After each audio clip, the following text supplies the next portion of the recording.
Okay, lo bafethu bathi ngubani, Buddha Priest yabo, okay, nguKwanele kodwa igama ne yabo, senditsho ngokuhlala yabo. NgokwaMnciva ne yabo.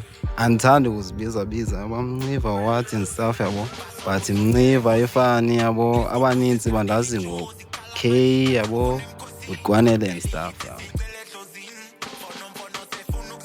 Hayi ke bafethu nizobona something senditsho ndinguBra Johnny, ndidlala irole mos senditsho ndidlala irole as umntu wokufika yabo, ozipanela nzima yabo, yonke yonto eyo, ophandayo senditsho liphanda yena ndibe kanjani kodwa ke ngumfiki.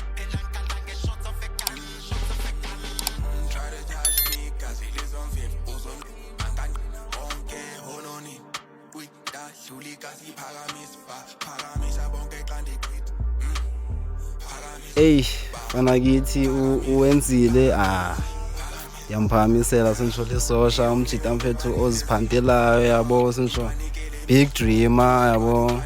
Then ke uKhongo mfethu umjita lo ecikelela umjita phansi senditsho ngathi akamboneli into ezigrand kodwa yabo senditsho bayavana, yazi nawe impilo yamajita.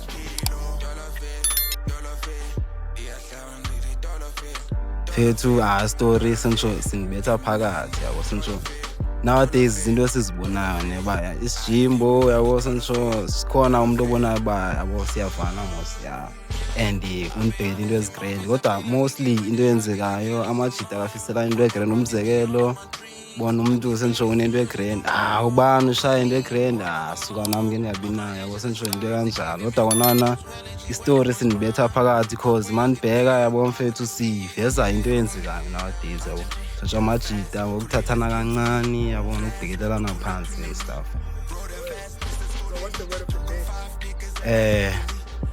Word of the day, go big or go home mfethu yabo.